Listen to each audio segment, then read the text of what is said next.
Good afternoon, everyone. My name is Joshua Shelton with Hall of Flowers, and it is my honor and pleasure to welcome you to our 4 p.m. panel on changing stigmas.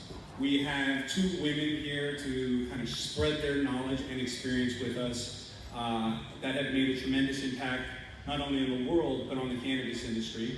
And someone I'd like to welcome to this stage first is someone that we all know. She's someone that has dedicated her entire being to advancing our cause in our industry, and she's someone I'm honored to call a friend.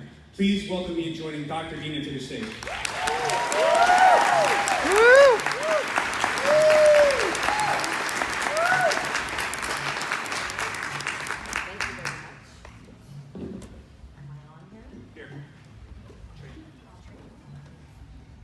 Much better. Thank you guys. Thank you guys. This is an awesome experience, this Hall of Flowers, and I'm so honored to be here today.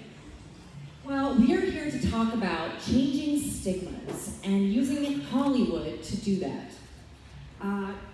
We have a little background on me. I opened up a dispensary in 2002 in West Hollywood, and soon after inspired the TV show Weeds. And that was a crazy experience in itself, but I think it helped get the message out to a lot of women that we can do this too. Now, fast forward to 2018, legalization hit, and we were lucky enough to have several dispensaries licensed, manufacturing, cultivation, and distribution. So this has been all-encompassing our lives for the past few years in a way that steamrolled over the 17 years before that. What we really want to know is how will celebrities change this? We've been activists all these years, and we've gotten this far, but now that the celebrities are jumping into this game, we really want to know, how is this going to be the new normal? Reimagine a world where household names lend to their likeness, to your favorite strain. We want to know how that message and brand will stay authentic. Well, this is what we're going to be talking about today. So let's introduce our very special guest. Regarded as one of the most successful figures in entertainment today with her talk shows, best-selling books, and stand-up comedy, she's attracted millions of fans worldwide. Known for her sharp and straightforward wit with fearless curiosity, she has helped shed light on a number of social issues and become an outspoken activist, which we are very honored to have now on our side. She's just released her 6th book and first memoir called Life Will Be the Death of Me, which debuted at #1 on the New York Times bestseller list. Let's welcome Chelsea Handler.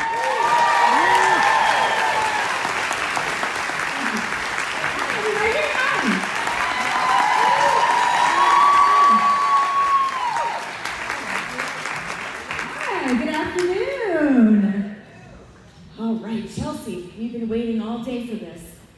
So, congratulations on your book. Thank you so much. Thank you very, very much. It's an incredible book. You guys have to go check it out. It's really special. So we're going to jump into this right now. Of course, thank you again for being at Hall of Flowers. It is so exciting to see someone like you embrace our culture and jump into it. I know you're going to be joining into the culture as well, so we're going to hear all about that. So let's jump right into this topic. What is your relationship with cannabis? It's strong. I used to smoke weed like in high school and stuff casually. Not really, wasn't that into it. I just smoked it because everybody else was smoking it. And, you know, we'd get too stoned and then get paranoid. And then I tried again and get too stoned and get paranoid. And then that happened a couple more times. I'm like, why don't I just stick with alcohol? So I didn't smoke weed or take any edibles for a long period of time. And then I had a great experience again with an edible. And then the medicinal legalization became, medicinal cannabis became legal in California. For adult use. And then when that happened, I was on board with that. I was like, okay, let's get educated about what's out there. If we're getting it in a prescription, then they have to give us more information. It's not like going to a party and taking a cookie and then being on the bathroom floor for 8 hours. Like, people have to be accountable for what's in there. And then with the 2018 legalization, the educational component that was missing was there, and I think that's what people like me really need, is to understand what strains do what the ratio means from CBD to THC. So this is a whole new world. So people don't have to be so scared to dip their toes in the water again. And it's changed my life. I've seen how it's changed so many of my friends' life. It's cut my drinking in half, which for me is a sentence I never thought I'd say. So I really want to show people the way. Like, this is healthy. It's growing from the ground. Let's all get on board with this, the more the merrier. In fact, I've noticed that working in a dispensary for a long time, oftentimes a friend would come into the dispensary with a few of their friends, and they'd be scared to smoke, and they'd say, oh, I tried that a long time ago, it didn't work for me. And oftentimes I would just say, well, you haven't found the strain that's right for you yet, right? And I would tell them to smell all the different types of weed, and when they found the one that would work for them, they would smile. It was like their brain turned on. And so I think that it is still important to have people access to be able to smell things and look at things before they buy it, to be really educated. And as soon as the microdosing came in, I think that changed a lot of people. As far as edibles, did you try a large dose edible for the first time, or were you more microdose? I'll always try drugs if they're in front of me. Like, I'll just try them because I want to be polite. But I've had a lot of edibles. I'm not one of those people that goes crazy, but I've been around a lot of those people that do. Usually if I'm too stoned and I can't handle it, I know to lie down and just go somewhere, I'm not out and about doing that. At least, I try not to be. But I think, when I got reintroduced, they have the blueberries, the kiva, the chocolate. I was into the chocolates, then I was into the gummies. And then once I became really interested in cannabis and I started to fly out to see different grows in this area and other areas and meet with different companies, I realized, this is really just the beginning of an industry, because everything was kind of being thrown together. So I wanted to really learn as much as I could, which is an ongoing process, as you all know, because the industry is so nascent and in its beginning stages, so to speak, that there's so much to learn and there's so much growth to be had. And then, with meeting with people and getting more and more educated on the subject matter, it's just like, I've enabled so many of my friends, my sisters who never, take cannabis, my niece who had anxiety. I've seen the impact it's had on people that I care about, and I know from experience that when you can impact a small group of people in your life, you can impact the world. That's right. And I think it also helps when you have a woman also saying try it as opposed to a man. That's what my experience in the past. I've been able to get people to try it who normally would never in a million years. We're talking, former first ladies that were against the cannabis movement. So they will try it eventually. And as a woman, it is our job to kind of suggest it to people, because the opioid crisis is horrific. And people are dying all the time from taking pills, and there are other options. So let's not forget that. So our next question is, we know that cannabis is used in giant blockbuster movies for decades, yet real-life consumption is very taboo. What's the deal? I think that's just another matter of education and normalization, and I feel like it's really important for us to normalize the use of cannabis.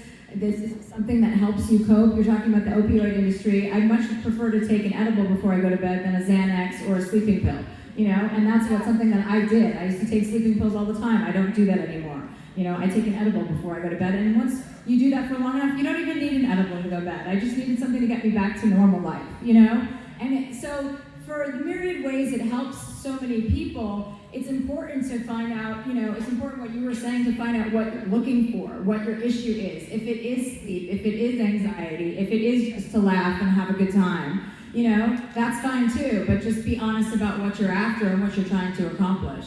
What's your go-to strain these days? Well, I'm always testing out strains because we're developing my line, so every day is a new adventure. So, I just write it down and say how I feel, and I'm all over the map with them right now. So, are you like indica heavy? Are you sativas? I prefer sativa, but I find that I fall asleep with sativa easily. Okay. I don't find that those two labels it make that much of a difference for me. Okay. But Very good. Very good. I think that Apparently this is a hot button issue. I think that a lot of people thought that sativas are only ups, but it affects everybody differently, and it's really about the personal user. So Yeah, I mean, and with anything, you take somebody, I mean, you know, that's endocannabinoids, you know, you take something that's going to affect different people differently. Some people take a Vicodin and are wired for 24 hours. You know, they're not the right customer for that. So I think the big issue in Hollywood is they portray people who use cannabis as, you know, lowlifes or kind of stupid or just don't have their shit together. And clearly that's not the case. Look around this room, right? Yeah, well, I can vouch for that because, I mean, I have time to be here and be a #1 New York Times bestselling author. So you can be productive. And, you know, and that's a fallacy as well. People assume, like, this whole stigmatization and this kind of, it's just so old. It's from the 80s. Like, let's get with the program. It's cool, it's the way forward, it's not going backward, you know, because now, obviously, the pharmaceutical industry is going to want in on this, but which is more impetus to keep it out of their hands. Absolutely, absolutely. So where do you see cannabis in the future for Hollywood and TV, movies, film? Oh, glorifying it as soon as they get on board, you know. And I think most people, I think that's what it lacks so much, the cannabis industry. Not that Hollywood can fix any problem, because that's so annoying to even contemplate, but like there are so many users that aren't really out about it because there is a shame, component to it, which is absurd. Even my friend who has 3 kids, like when I'm at our house, I'll pull out my vape. She's like, no, I don't want them to know about pot. I'm like, it's legal. I can go make a cocktail, right? So I can take it like this. So we need to get people on board, and I feel really passionately about it because the whole reason we're all here is hopefully to help each other, and this is a huge help, and that's undeniable. And I don't have serious issues or serious physical maladies that it helps with, so I am more of a recreational user, but we can't deny that it helps people physically.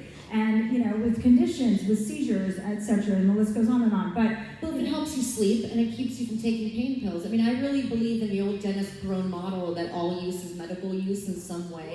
It really is the truth, and we can't forget the patients out there. But when you're stressed and you want to just feel good, instead of a drink, you smoke a joint. To me, it's the same thing. I mean, they coexist together, and so I think we need to keep that in mind. I hope that in the TV and film world that they start showing it in a positive light and just normalize it, right? We tried to do that with Disjointed.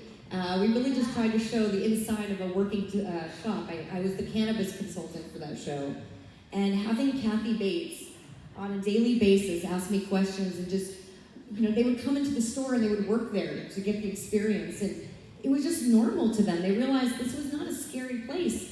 They were so scared to come in the beginning, the actors. But when they went back to the set, they could have, I wanted to hire them to work in my dispensary afterwards. I mean, they were restocking shelves, they knew what was going on. But it's so normalized. It's like a shoe store, a Target, and you have your cannabis club. What's the difference, right? Yeah. So, now, where is the cannabis industry, as far as our biggest challenges, where do you think our challenges are going to be in the future? Well, first we have to make sure that we're working in, we want state-by-state legalization to keep going. And so I think until we have, with the laws and the state of limbo everybody's in, I think until we get a majority of states on our side, then we can start talking about a long-term plan for federalization, I think federal legalization is coming much sooner than we think. And I think so too. I think Republicans are in on the weed. Well, they want in on it, right? They want that tax money. Yeah, of course. They want money. I think it's actually going to happen sooner or later. We need to be prepared for this. But I think that it's going to be really wildly moving across the U.S. at a rapid rate. And these brands are going to be popping up everywhere. Grows are going to be popping up everywhere. I was in Salt Lake City skiing a couple weeks ago, and they were saying, you can't get a real drink in Salt Lake City to save your life. It's a shot that's a third of a shot. And I'm like, you guys are going to have cannabis legalization here before you learn how to make a drink. It's true. I mean, they are really behind the times. And what's also interesting about this administration over some of the past, as owning a dispensary for as long as I've had, I've been rated under George Bush's administration, but I was raided more times under Obama's administration than any other when he promised not to raid us, right?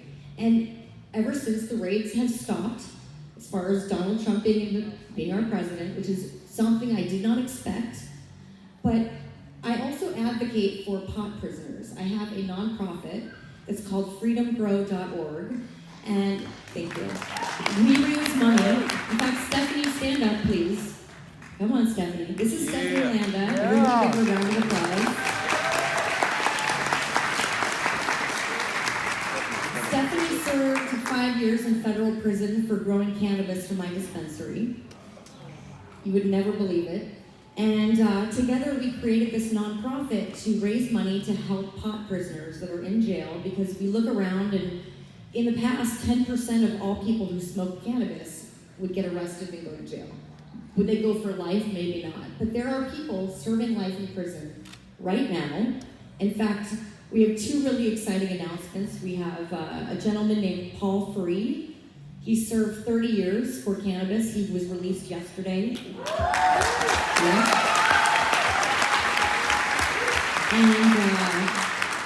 And tomorrow, it's a very special day because Antonio Basquero, who is the longest serving cannabis prisoner in the United States, is going home.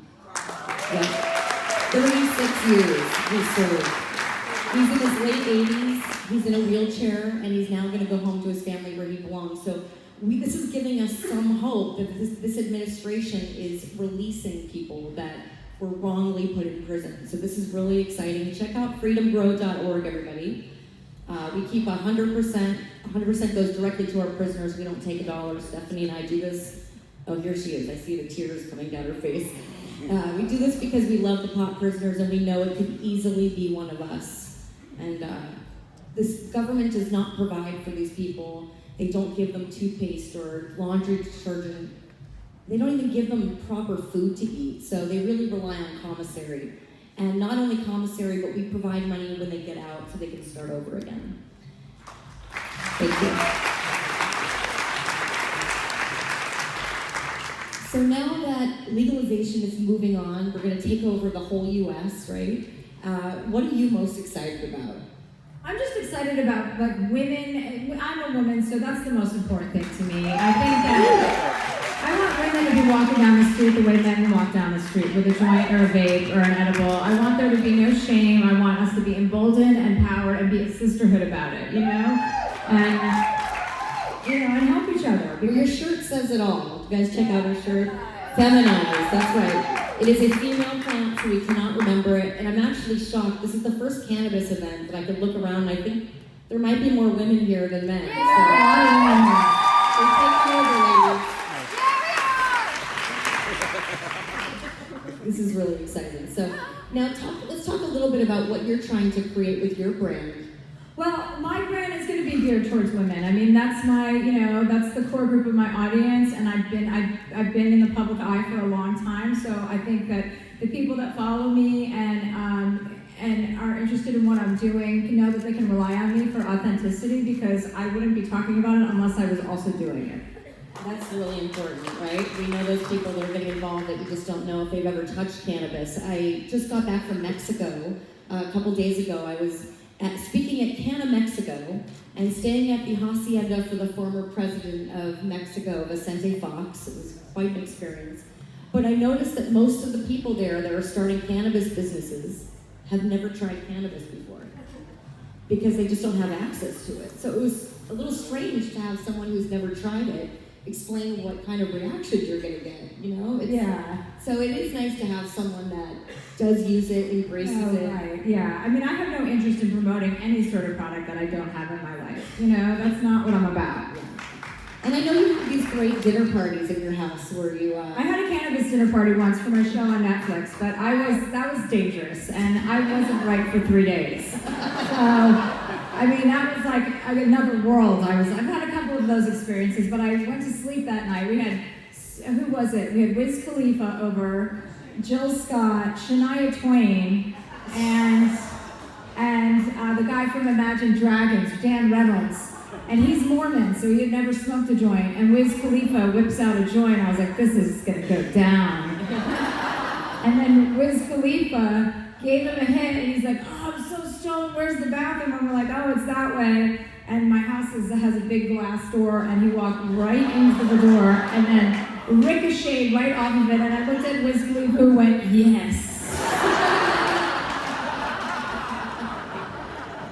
So yeah, I've smoked with Willie, I smoked with Snoop and all those guys, and that's serious shit. You know what I mean? And I'm not into that. I don't need to smoke that. I want something that's not an introductory weed for women who might want to come back to the marketplace. Even going in a dressing room, I mean, the contact high. People say you can't get a contact high. Go no, in you the can get an on the same road high with Yes. Snoop Dogg. Yeah. Used to be in my show, and the building smelled like weed for 2 weeks. And he just has to drive by an area. That's right. So who's your favorite person that you've ever smoked with? I mean, Willie Nelson, because he's Willie Nelson, you know?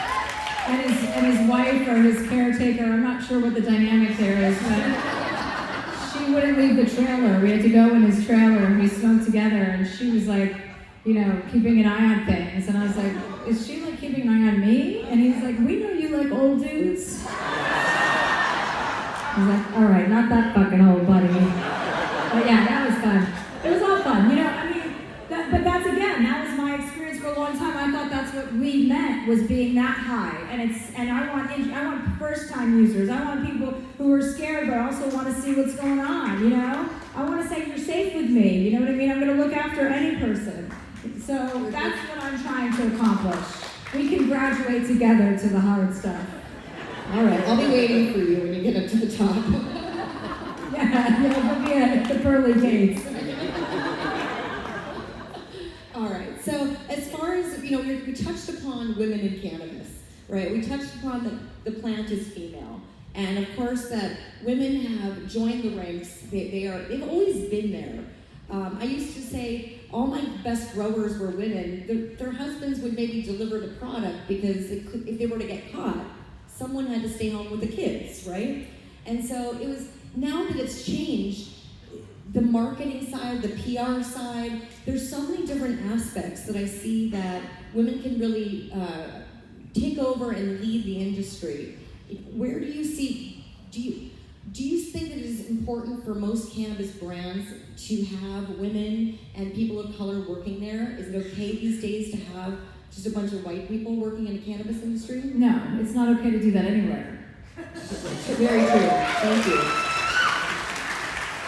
I noticed that it is harder to break into other industries, to the cannabis industry as a woman. For me, I was the only one for 10 years.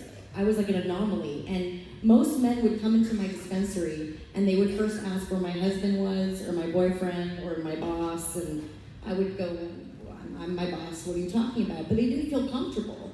And now it's just become a different type of profession. Moms can come into they can have a sales job and still go home and feed their kids, where before it was a different lifestyle. But do you see it changing? Do you see, you know, how do you see the cannabis industry growing? I think it's about being a high-functioning person. You know, people are associating it with being somebody who never goes to work and eats Doritos all day. Like, obviously the culture is changing and shifting, and we need to be there to document it and highlight the things that people can do. You can use cannabis to function. You can use cannabis to create. You can use it for all of these things that are contributions to your life, to other people's lives.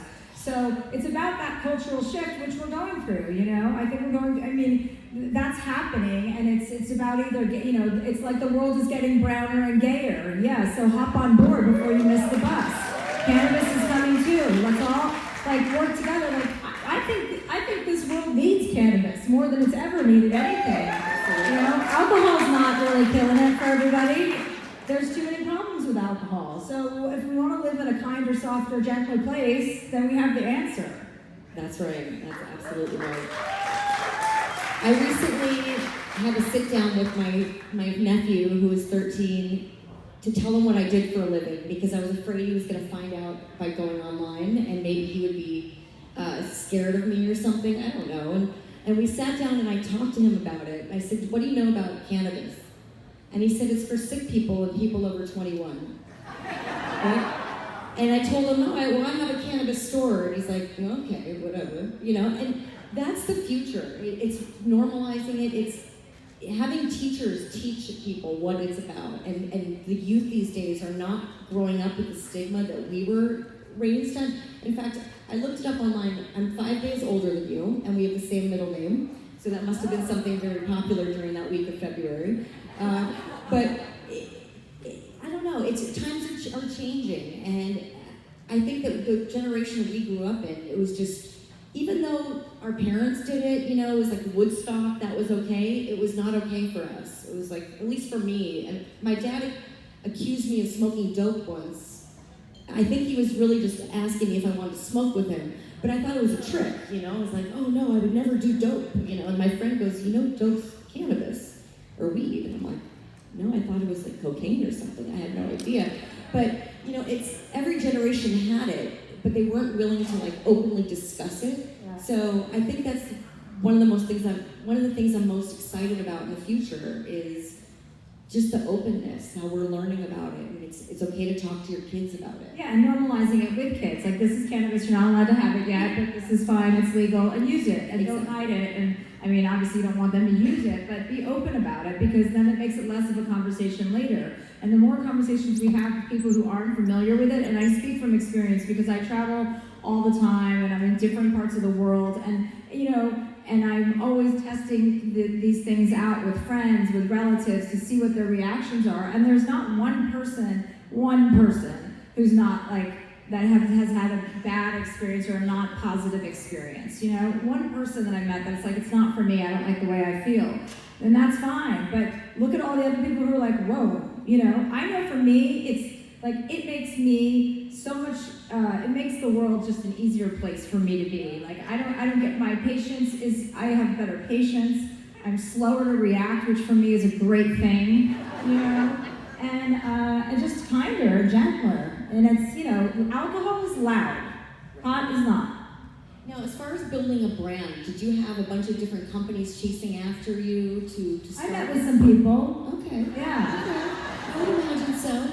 Now, is that something, was it exciting to you? Was it like, what do these people want? No, it was, I'm coming up to these grows and these companies, and everybody feels like they're just kind of, it's a beginning stage of something, so there is so much to learn. And after meeting with enough people, I met with my partners at NorCal, and it just, we were all adults in the room, and I felt like, okay, this is something that's going to move forward, we can get the ball rolling, and we can all get on the same page with me being a creator and a curator of my own brand. I want people to smoke and like and vape and eat what I'm doing, so it has to be current with what I'm doing. And I want to be like, a kind of big sister in the space, so that you can rely on me. I love that you started in California, though.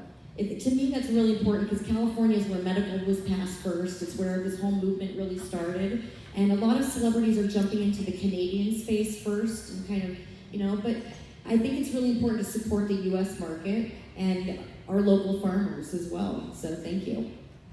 A lot of celebrities are now joining into the space. You guys know that Willie Nelson has his own strain, Snoop Dogg, 2 Chainz, The Game, I'm sure I'm forgetting a million. I'm personally working with a bunch over at my company, PNS Ventures. We are building a bunch of different brands for different celebrities, and it's really about what that celebrity likes to do. If they like drinking coffee, maybe they want a coffee line. If they like drinking tea, maybe they want tea. If they like baked goods, maybe we're gonna go in that route, or gummies, or whatever.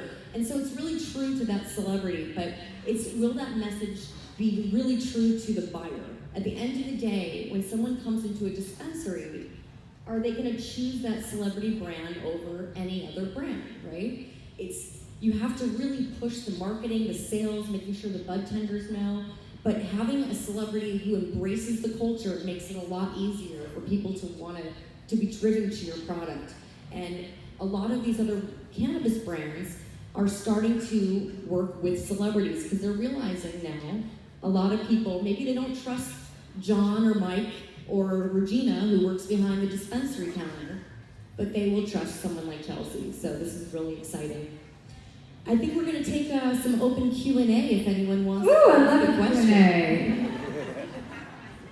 All right, we've got one over here. What's your name? Oh.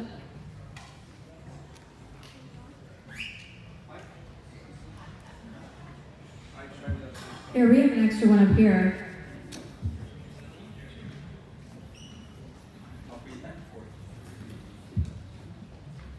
Hello. Hi. I'm a big fan of both of yours. My name is Jan. I founded the farm in Boulder in 2009. And so I've been doing this for about 10 years now. And I love seeing this event. This is amazing. I've had an amazing day. And I just had a great idea since you're in the business now. Why don't you guys come and manufacture your products at mine? I have a distribution company. So if you want to move to Boulder and bring brand new Palo Alto, I've got a 7,000 square foot facility. Thank you. Good to know.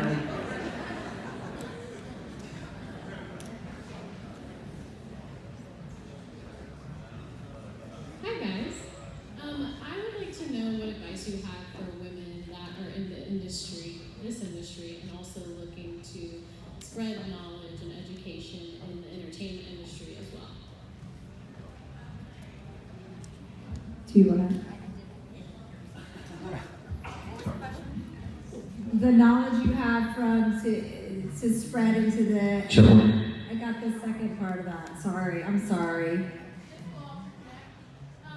we're trying to give more education to people in the entertainment industry about cannabis. Right.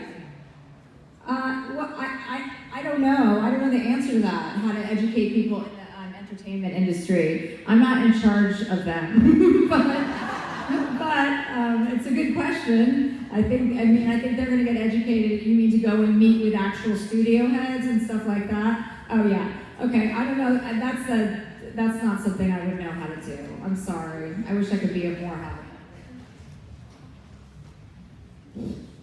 Hi there. My name is Cynthia. Been doing this for 47 years. Been smoking for 47 years. Go, girl.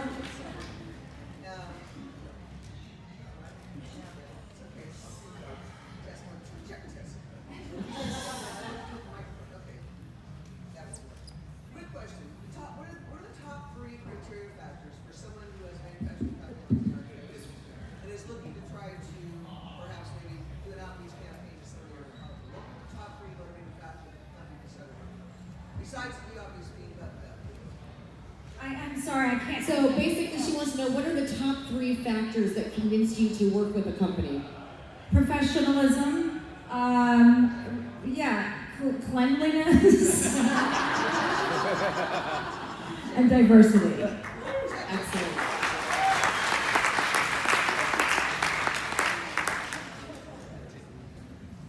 I like my people showered and fresh. Just like just smell like a hall of flowers. Hi. I was born loud, so I don't think I need a mic. I was just visiting with my father in Durham, North Carolina. He's a psychiatrist who works with people recovering from opioid addictions. And I was wondering if you've had any success stories with people recovering, or if you're interested in that space, because from what he was telling me, it's devastating out there, at least.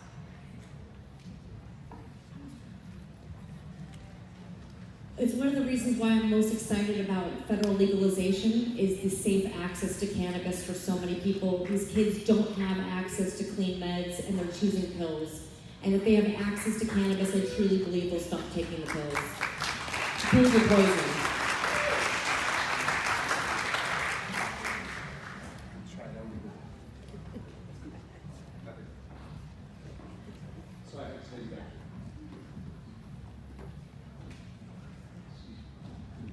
Hi, I'm Stephanie. I'm with MJ Lifestyle magazine. And I was wondering, as a woman, for both of you in the cannabis space, and as consumers, how do you feel about brands like Ignite that use sexualizing women as their marketing tactics?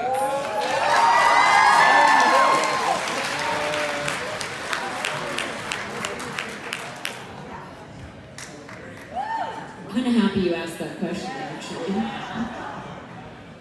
I don't think it's respectful to the plant. I think she's saved so many lives. We don't treat her that way. And I'm not into women shaming. I think if you want to get in a bikini and take a picture with the weed plant, that's all your business. But it's not going to win me over as a consumer. I just don't think that it's really showing that it's respectful towards women.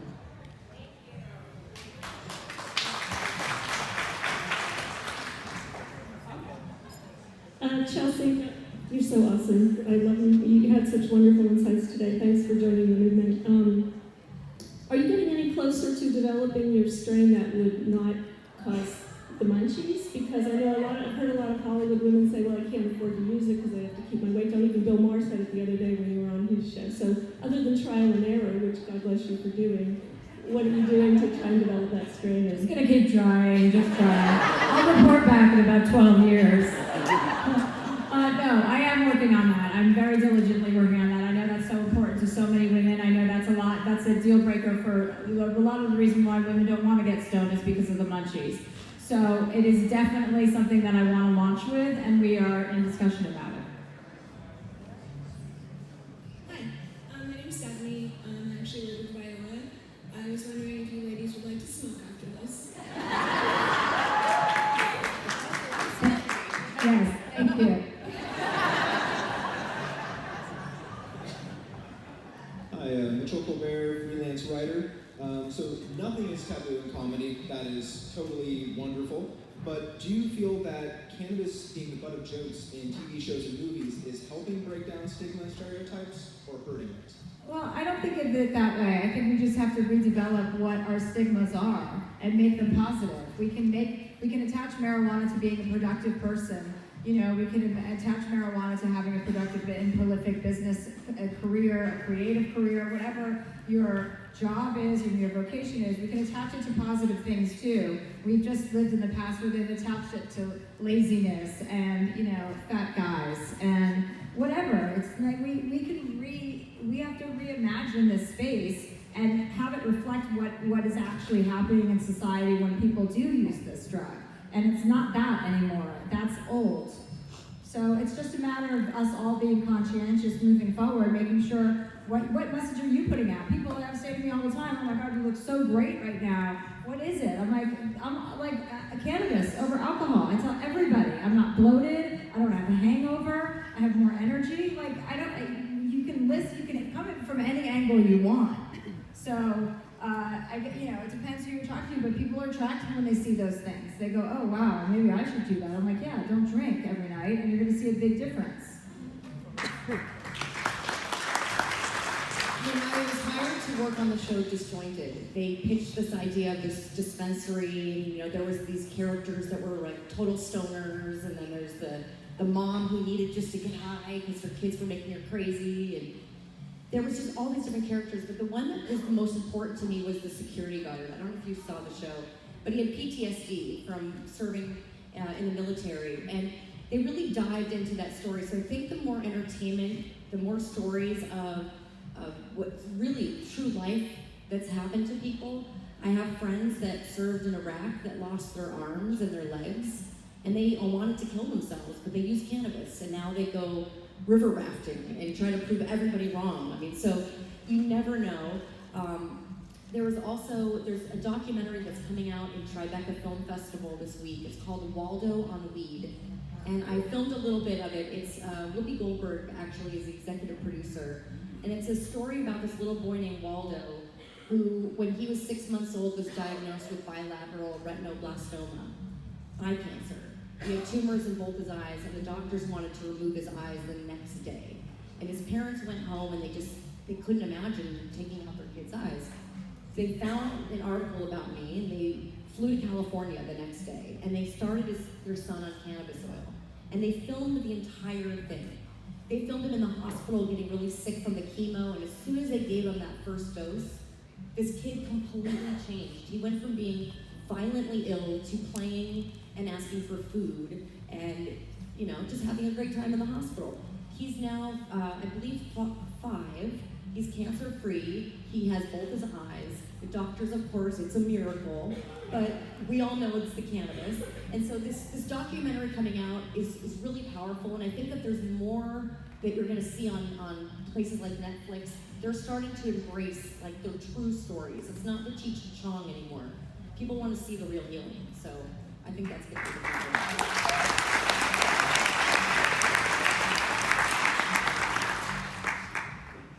It's funny, I just want to just interject before you ask your question. You talk about, nobody ever more like alcohol is fine, but you never see somebody really like switch to alcohol and they look so much better. You do see it with cannabis. So as we're thinking about consumption, right, for alcohol, there's a public element to it that we see is kind of missing cannabis. I can go out to a bar, order a bunch of drinks, can't really go out there and like order a bunch of J's or have people come and be like, oh, today we have a nice 2015 vintage, blah, blah, blah, right? And the experience doesn't really exist. You guys kind of talked about today and alluded to winning hearts and minds, that we need to go out there and make sure people are kind of familiar with it, more comfortable with it. What do you think we need to do to win hearts and minds so much that we can unlock that sector of the cannabis economy and allow the public consumption and everything that comes from that to exist? I think it's demonstration. It's just messaging over and over again. And there's no reason you can't. We had a dinner last night in town, and for a bunch of local girls here that they were here for the fair or live in the area, business owners. And we had, the CBD drops that we put in our drinks. And I didn't drink. I had 2 cucumber juices filled with CBD. So that experience, don't say we can't have that experience. We're not there yet, but we're not that far away. Look how quickly things have moved. So I just go back to normalization, If we can normalize this president in this White House, we can normalize anything in the world. I don't know why I point up there for White House. I meant there. I don't mean like God. Consumption lounges are coming. In fact, I have a license for one. We're opening in Cathedral City at the OG Collective, which is just so exciting to me that you can go somewhere and sit down and have a drink or a sandwich, a smoothie, a joint, a dab, a little medicated food. I mean, that's the future of the world. So we're catching up. Hopefully it'll be in every city. I think once the major cities start opening and people start seeing wait a second, they have access to this, we don't, the cities will be more likely to open them because of course they don't want us smoking on the street, God forbid, right? It's so taboo, so they have to lock us up somewhere. So we'll be in a room smoking together soon.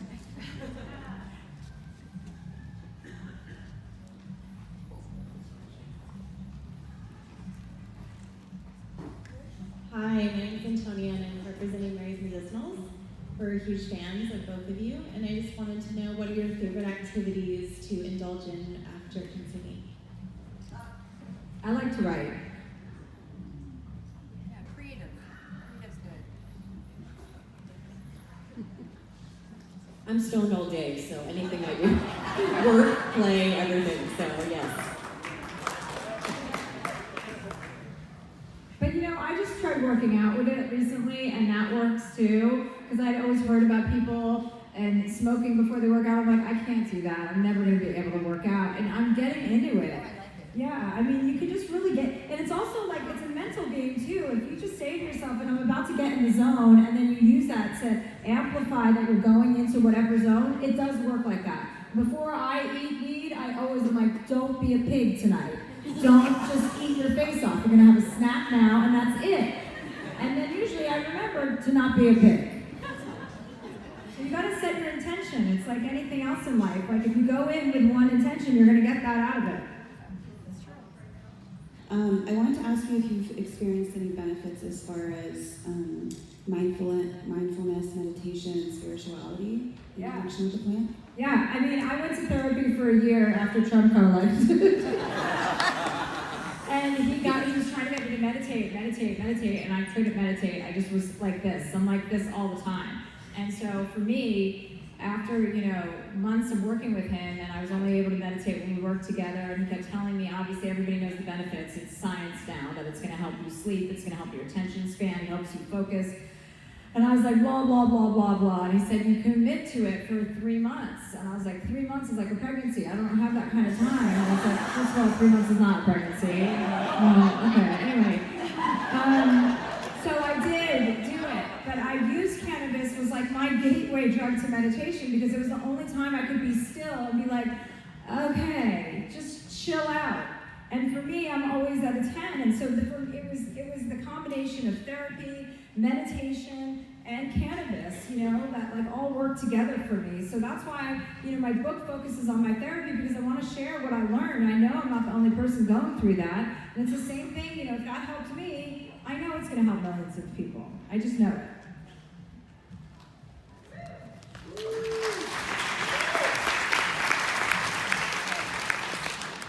Hey, my name is Michaela. I'm huge fans of you both. Dr. Dina, my tech company, works with the stores, so really honored to get to meet you.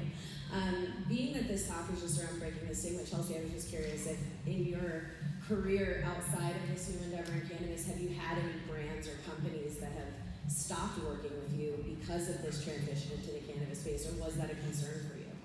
No, I used to do a business with Belvedere. I was an ambassador for that product. Again, because that was important to me at that time in my life. So I try not to slap my name on too many things. I try not to. I want to, and I'm at a space in my life where I want this business to be my business. So it's not just about slapping your name on a licensing deal and not being part of it. I owe that to my fans to be a part of it, and it's my pleasure. Yeah, I think it's really interesting how certain TV shows in the past, I had filmed a pilot for a reality show a long time ago, but the advertisers were so scared. I mean, they were all threatening to pull their ads off of this network, and it was a big network, and so they decided to pass on it. And so it does happen. Clearly not for you. No, it happens. I'm launching a podcast and they're sensitive about my marijuana usage, and I was like, well, I'm gonna talk about cannabis. So it's not, I'm not necessarily gonna promote brands on there, but I'm gonna talk about it. It's part of my life, and then we agreed that I'm not gonna not do that because it's just little baby steps. If everybody takes little baby steps, it adds up. We've seen that in all walks of life, so it's certain to be true for this. And we're partners with Whoopi and Maya. And Whoopi Goldberg, she's huge into cannabis. She really, truly believes that this is going to help women with menstrual cramps and PMS. And I love the products. And I think it's really interesting that she's going after that market of, there are this many women in the world that they're all getting their period once a month and they're going to need this product. But she can't talk about it on The View. She is banned from mentioning cannabis on The View. Yeah, I was on The View the other day. She can't talk about much. Yeah. So it does happen. They do try to shut everyone down. But I'm pretty sure she was stoned, so there you go. I can't look like, we're in this together.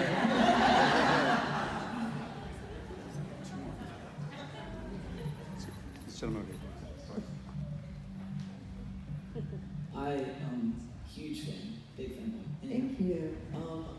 I work for True Terpenes. What we do is we're really forward in education. And I was curious, in which way specifically are you going to bring out education? Is it going to be more like experience-based or scientific? And what steps you're going to take that's going to differentiate what a lot of people try to do? I'm going to talk to my consumers.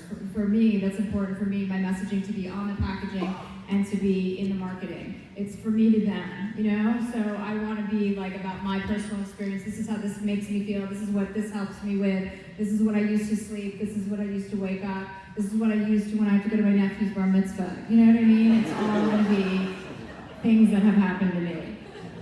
So are you going to go a strain specific, or are you going to go with a feeling? We're not there yet. We're just still in the testing phases. So, I'm sure a little of both. Okay, that's fair. And I know the feeling part has become really popular amongst like the beginning users because they don't know what's. Yeah, you just want to feel confident. You want to put yourself in a situation where you also feel confident. So when you're encouraging people to use for the first time or try cannabis for the first time, you want to make sure they're in their safe place. If that's at home by themselves, then let them do that. Don't be in people's faces about it. Let people do whatever they feel comfortable with, but encourage it because it is a joyful experience. I can find joy in shaving my legs when I'm a little bit stoned. You know what I mean? There are a lot of people that annoy the shit out of me that I can hang out with when I'm stoned. So let's just keep that going. All right, we like that. Thank you.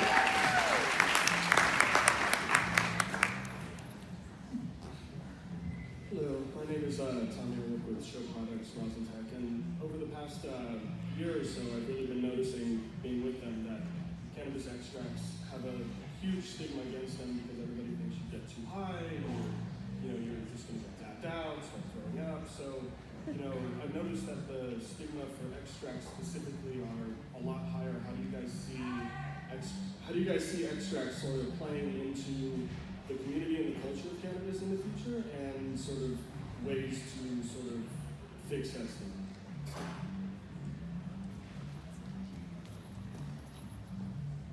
So I love cannabis extracts personally. I actually almost never smoke flowers anymore just because I'd rather dab. But I don't like the super hot dab. I don't need to take a huge glob and a super hot nail. I have a Puffco Peak and I warm it up, at the right temperature that I like for that moment to get that feeling. If I want to be a little more high, let's turn it up, let's get a little hotter. To me, I think it is the future. Look at every vape pen. I mean, the market of vape pens did not exist 10 years ago. I remember when the first nicotine pen came out, they were selling them at the mall in the little kiosks. And I walked past it and I just stopped and went, can I get marijuana inside of this pen? Like, we're all gonna be like, this is the best thing ever. And sure enough, now everybody's doing vape pens. It has become more than 30% of the business nowadays. I mean, this is just a completely side that never existed. It was all flowers before, or maybe a little bit of edibles. So I think it's still growing. I think that the experienced users are still wanting concentrates. The patients are still wanting concentrates. I don't think that to smoke a whole joint to get the relief that you might need if you have a bad back or something's wrong with you, versus just taking a quick dab, it's a convenience level. So I think it's not going anywhere. And I don't have enough experience with extracts to answer your question. I'm not there yet. But you just got your first Puffco Peak. Yes, you gave it to me backstage. All right, so maybe later. Are you good? Okay. No? Voila. Sorry, next. Hi, my name is Jen Michaels, and my company is called Hornkill Seeds and Genetics. So I have many strains that you'd be interested in.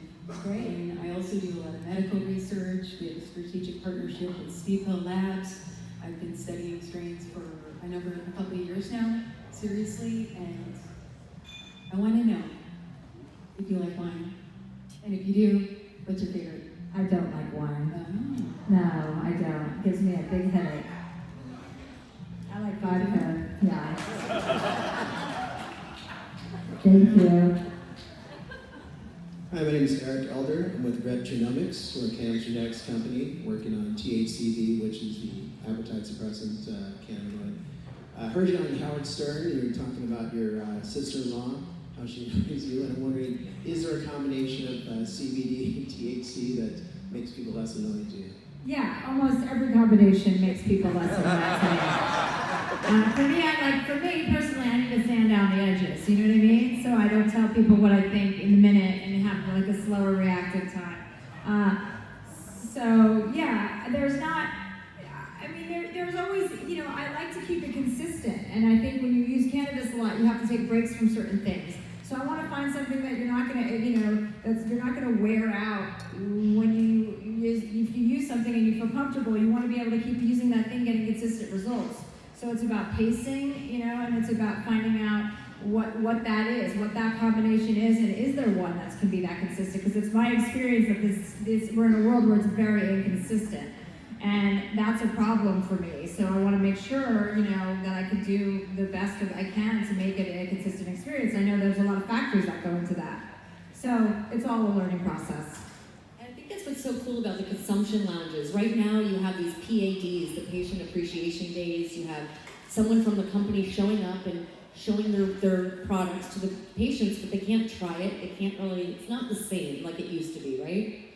But with the consumption lounges, they can sample it. So I think that will help, translate over to sales. People can see what they like. And once you find what you like, you're gonna stick with it. Now, the V is very exciting because I have a lot of patients looking for this, and people want the appetite suppressant. You go to Home Depot and let's say you have some paint and you want to recreate that same paint because you need to paint your wall. You put it on a scanner and you scan it, right? And it comes up with the correct recipe to make the paint. And I'm hoping one day we have this in the cannabis industry. It's like, this is what I want, and we'll be able to create the exact compounds of the V, the G, whatever it is that we need at that moment for that feeling. So, perfect. Well, thank you so much. Yes, thank you everybody for coming out. Thank you.